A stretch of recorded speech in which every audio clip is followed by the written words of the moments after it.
Oi pessoas, tudo beleza? Espero que vocês estejam bem e hoje a gente vai dar início então à nossa terceira semana de estudos, hein? Então pega lá teu livro didático para poder acompanhar a aula e fazer junto o que precisa ser realizado na aula de hoje, hein? Então a gente continua lá na unidade 5, tá? O título da unidade. E no teu livro didático é lá na página 10. Então a gente vai começar falando das leis de Newton.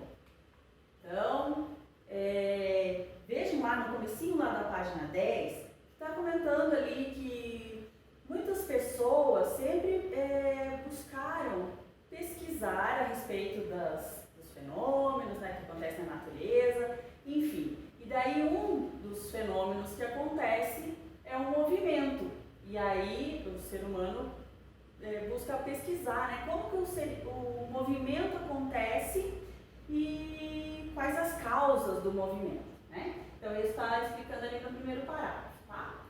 E aí está explicando ali que o Aristóteles, né, que era um filósofo grego, então ele pesquisou bastante a esse respeito, desse assunto sobre o movimento, e ele dizia que o movimento de um corpo dependia de uma força aplicada.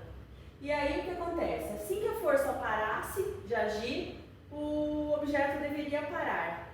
E daí, com o passar do tempo, os estudiosos lá perceberam que não era bem assim que acontecia, né? Porém, o Aristóteles foi muito importante porque pesquisou esse fenômeno do movimento, tá, gente?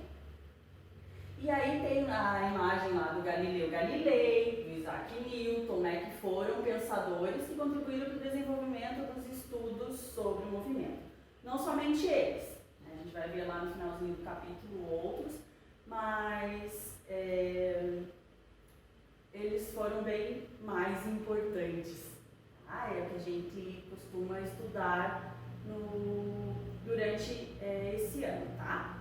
E aí, gente, olha só, embaixo das imagens ali da página 10 tem assim: no entanto, compreendemos atualmente que a ideia do Aristóteles traz alguns problemas, né? Pois o que faz um corpo parar é justamente a ação de uma força que atua contra o movimento. E aí a gente já comentou sobre essa força, que é a força de atrito, né? Então, existe uma força atuando no sentido e a força de atrito é uma força contrária. E também a resistência do ar. Aí essa concepção se deve a inúmeros pensadores, entre eles o italiano Galileu Galilei e o inglês Isaac Newton. Beleza? E aí, dando uma maior ênfase aos estudos do Isaac Newton, a gente vai tratar um pouquinho das 3 leis que ele desenvolveu, tá?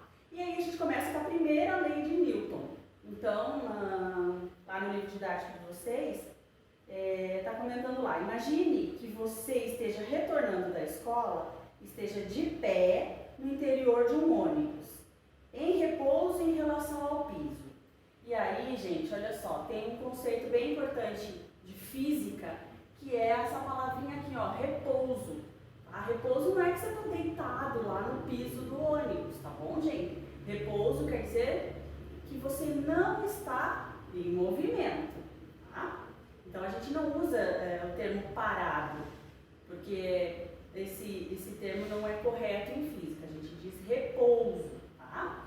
Então, em repouso em relação ao piso. E aí a gente, quando fala de repouso em movimento, a gente sempre tem que ter um referencial, um ponto de referência para poder identificar se o corpo está em repouso ou em movimento, certo? Então imagine lá, voltando para a situação, você está lá em repouso em relação ao piso do ônibus. Quando o motorista aciona o freio bruscamente, então você está lá no busão, né? O busão em movimento. Você em repouso em relação ao piso do busão, hein? E aí o motorista freia bruscamente. O que acontece? Já até fiz aqui, né? O movimento. Então, nessa situação, o seu corpo entrará em movimento em relação ao motorista. O que acontece lá? Sim, né? Quando ele freia bruscamente, o corpo da gente vai em relação ao movimento em relação ao motorista. Caso isso ocorra, houve alguma força que o empurrou para frente? Força que empurrou você para frente? Coloca lá no teu livro didático mesmo, tá? E depois aí a gente comenta a respeito, tá? Então, escrevam essas duas respostinhas aí, o que vocês acham. Primeiro eu já falei, né? Mas o que vocês acham com relação à segunda, e aí a gente comenta na live, tá? E aí, gente, a questão que envolve aí essa ideia é a primeira lei de Newton, tá? E a primeira lei de Newton é conhecida como o princípio da inércia. Então, o que diz essa primeira lei de Newton? Que é uma tendência dos corpos de manter o estado de repouso, caso eles já estejam em repouso, e manter lá o estado de movimento, se eles estiverem em movimento. Tá? Então, esse é o princípio da inércia, beleza?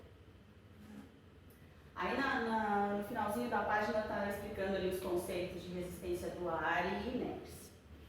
E aí, por que eu estou passando? Porque lá na página 11, lá no início da página 11 tem isso aqui que é bem o enunciado da primeira lei. Tá? Então, o enunciado da primeira lei é: todo o corpo continua em seu estado de repouso ou de movimento com velocidade constante, a menos que seja forçado a mudar de estado por causa de uma força resultante. Então, se uma outra força atuar nesse corpo, aí sim, né, vai mudar a lei, tá? Mas assim, a primeira lei é a tendência lá do corpo é continuar em repouso, se a princípio ele estava em repouso, e continuar o movimento, se a princípio ele estava em movimento. Tá? Na sequência vai ter um experimento para a gente testar isso daí. Aí, na sequência lá da página 11 tem a tirinha, né, do Garfield, e tem uma explicaçãozinha a respeito da tirinha, que vocês vão ler com calma aí. E está falando, gente, com relação ao cinto de segurança, tá? Então é por causa dessa primeira lei aí, das ideias que envolvem a primeira lei de Newton, que foi desenvolvido o cinto de segurança. Por quê? Porque olha só, no caso de um acidente no qual o veículo é parado bruscamente, qual é a força que vai segurar o corpo que está nesse veículo para que ele não continue o movimento? Tá? Então essa força vai ser exercida pelo cinto de segurança. Tá? Então a gente pensa lá, é só proteção, mas tem toda a física envolvida aqui, a primeira lei de Newton, no desenvolvimento do cinto de segurança. Beleza, gente? Aí tem o exemplo lá no finalzinho da página 11, né, assim como acontece no ônibus com os passageiros que não estão se segurando firmemente, um jockey continua seu movimento para frente por inércia, quando um cavalo para bruscamente. Então a tendência dele seria continuar o movimento, então por isso que ele é jogado lá para frente. Tá? E aí, como eu falei para vocês, tem um experimento, né? Lá na página 12, tem esse experimento aqui para vocês fazerem. Então, a ideia é colocar lá uma cartolina ou qualquer papel que vocês tiverem. É até legal vocês tentarem fazer com vários tipos de papéis aí, para a gente poder discutir depois os resultados, tá, gente? E uma moeda, e daí você vai puxar um pouquinho, depois puxa bruscamente e vê o que acontece com a moeda, tá? Daí você vai parar depois bruscamente. Então tenta fazer dos dois jeitos, tá? Você puxando e depois parando bruscamente. Vamos ver o que acontece. E aí no segundo enunciado aqui, o que vocês vão fazer? Uma pilha de moedas, tá? Colocar numa mesa lisa ou sobre a própria cartolina do primeiro experimento, tá? E aí vocês vão passar uma régua embaixo, na moeda que está mais embaixo da pilha. E aí vocês vão colocar lá, descrever o que ocorreu e por que isso ocorreu. Então, essa situação aqui é um pouco mais complicadinha de dar certo, tá? Com relação ao que a proposta da gente.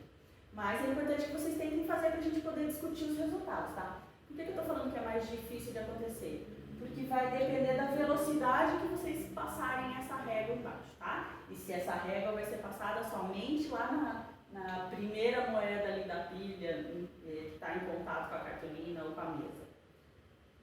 mas tentem fazer para a gente poder comentar a respeito. Então é isso, espero que vocês fiquem bem e até a próxima aula.